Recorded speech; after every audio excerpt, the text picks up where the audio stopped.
today, hey, what's up everyone? It's Logan coming back at you. Welcome to Muscle Memory.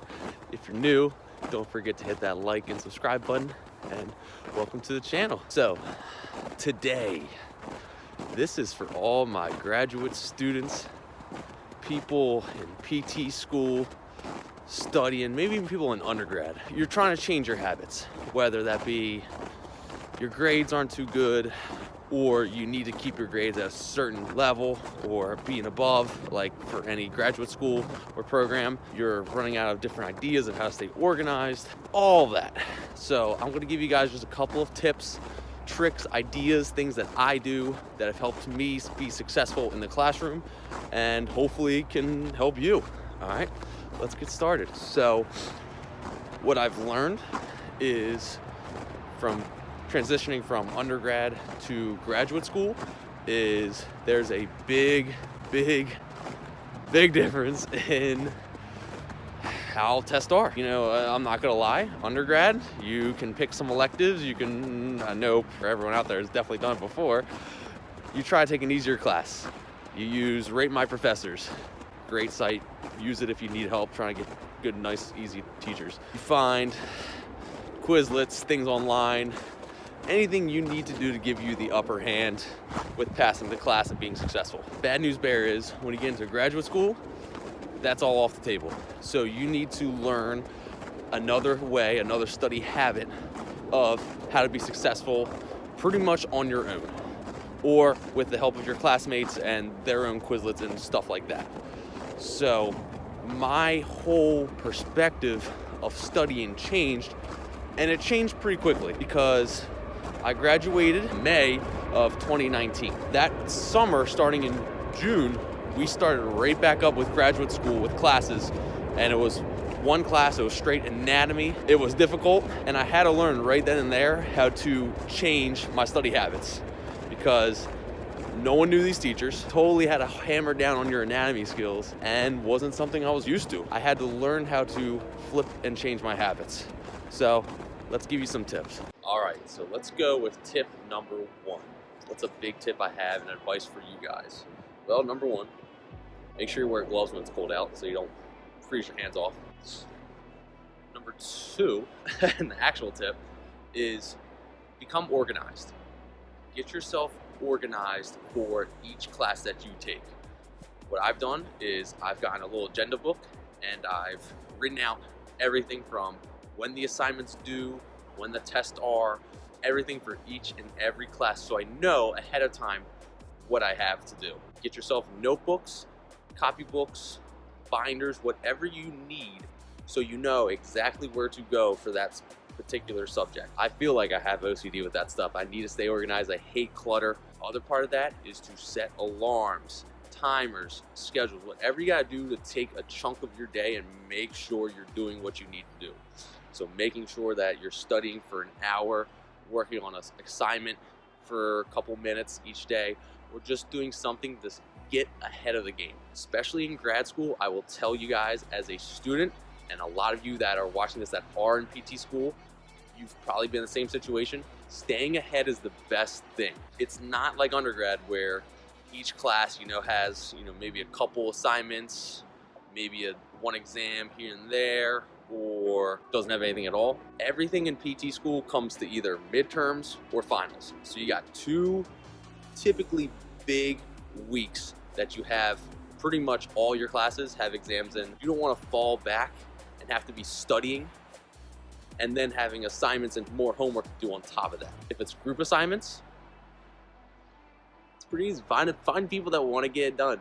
Just reach out, put yourself out there to be like, hey, listen, I want to get this done.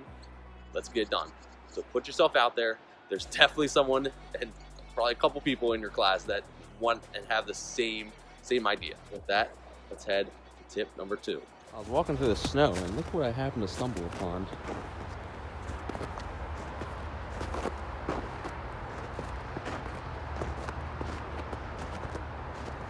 Subscribe. Must be a sign for you guys to subscribe to Muscle Memory. Let's get back to it.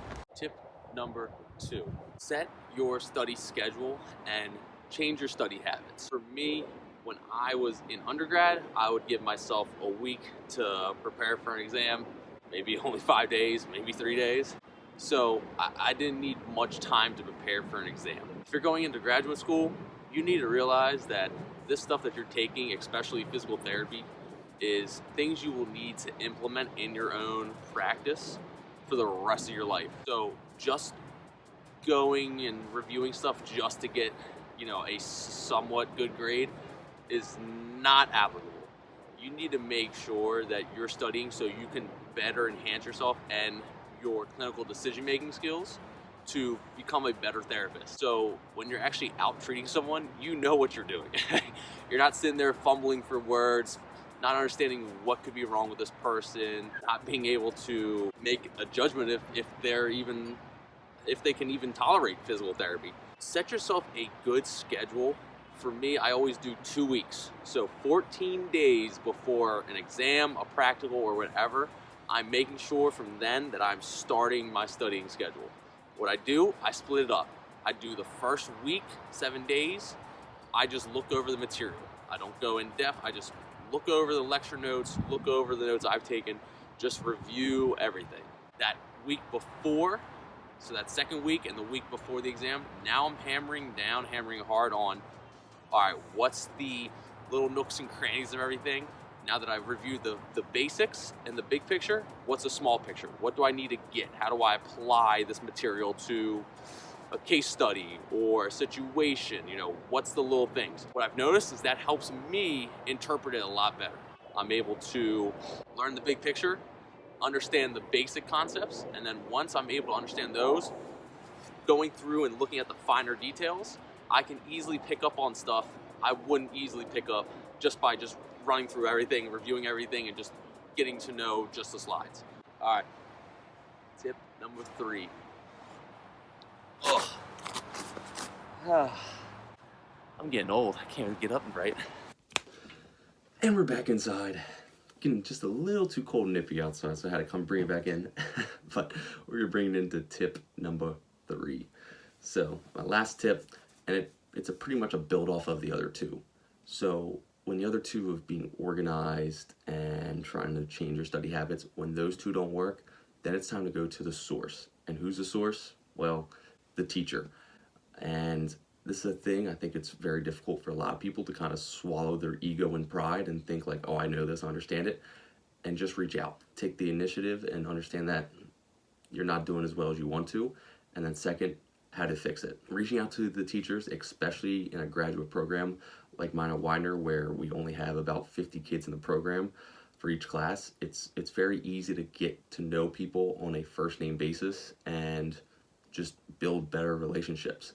Now, if you're an undergrad and go to a bigger school where the class sizes can range from like 100 to maybe even 1,000 people, I don't know, it's harder to get to that teacher and really build that relationship. But all it takes is just a simple email or a talk after class to just be like, hey, can we meet one-on-one to go over stuff? I am struggling, I just need some help. In PT school, you need to keep your grades up. You need to make sure you're passing with some B's, maybe a couple C's here and there, and the other aspect of it is the practicals, the hands-on stuff. So we have your written stuff, your written materials, your exams, but then you also have practical exams, which is you get a case or a situation and you got to perform like a therapist for a couple minutes on a professor, and they grade you as you're doing a certain evaluation, test, transfer, whatever the class is. It's a very high stressful situation. How to make that less stressful? Talk to the teacher and see what they expect. There should be a rubric that they post or have that explains what they expect of you to do and be able to be competent in order to succeed in the class. There's a lot of little things that even I have made mistakes on, I'll be completely honest. I've made mistakes on thinking I need to make sure I do this and that, and didn't realize the rubric graded differently on different aspects. Some things were worth more points than others, and I thought it was all the same. So make sure you read the rubric. And just like that, we are done with another video. Thank you guys for sticking with me and enjoying my talking, just long talks, and the butchered chair, which it's a hand-me-down, you know. Gets me through online lectures, makes my butt feel comfy, so just gotta deal with it. If you haven't, be sure to subscribe, like the video, comment below anything you'd like me to do a video on, and follow my Instagram account. It is actually tagged in my homepage on my channel, and if not, you can check it out at Logan_Musselman_SPT on Instagram. And with that, enjoy the life you live. Muscle memory is out.